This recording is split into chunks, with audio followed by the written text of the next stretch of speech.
কিন্তু আমি আপনাকে একটা প্রশ্ন করতে চাই, খুব সিম্পল একটা প্রশ্ন, পারবেন উত্তর দিতে? যে একজন পাড় মাতাল, দালাল, নারী পাচারকারী হঠাৎ কোন মহৎ গুণের কারণে স্পর্শী দিকে সাহায্যের হাত বাড়িয়ে দিল, যে এতগুলো টাকা তাকে দিয়ে দিলেন? May I know?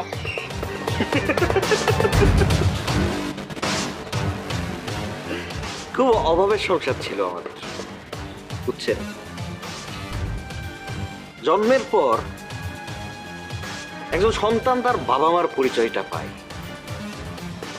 আমি শালা পরিচয় পাইছি অভাবে।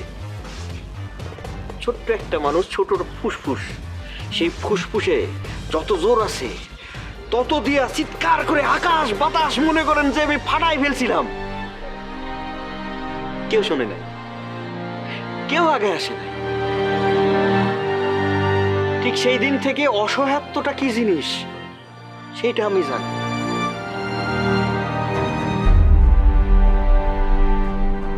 আপনি আপনি যখন ওই যে আপনারে কিডন্যাপ করলেন না, স্পর্শী আপনার জন্য কাঁদছিল।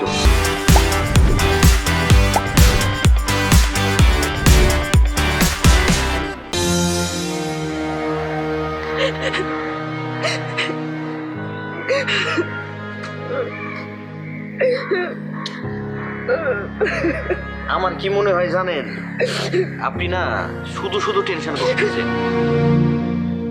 আচ্ছা, এমনও তো হতে পারে আপনি হোটেলে ফিরে গিয়া দেখলেন যে আপনার হাজবেন্ড খাটাখাট ফিরে আসছে। সত্যি বলছেন? সত্যি মিথ্যা তো জানি না, হইলেও তো হইতে পারে, তাই না? ও ফিরে আসলে তো আমাকে ফোন দেওয়ার কথা।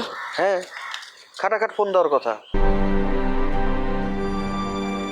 আরে ফোন তো বন্ধ। ওর দিক তাকায়া আমি না সেই অসহায়ত্বটুকু দেখতে পাইছি, বুঝছেন? এই সেই অসহায়ত্ব যার জন্য সারাটা জীবন আমি ঘানি টানতেছি।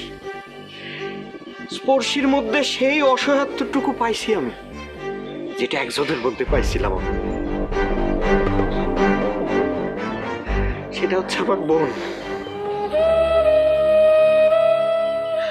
বেশি না, মাত্র 5 বছর আগে বাচ্চা হতে গিয়া পুষ্টিহীনতা, রক্ত স্বল্পতায় চোখের সামনে একটু একটু করে মারা গেল। সামর্থ্য ছিল না, ছোটাছুটি করছি, সামর্থ্য ছিল না। এখন তো আমার সামর্থ্য হয়েছে।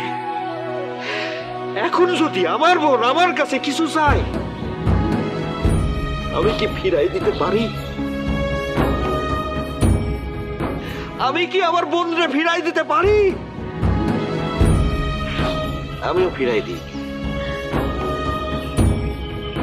সারা জীবন কোনোদিন ফিরাই দিব না।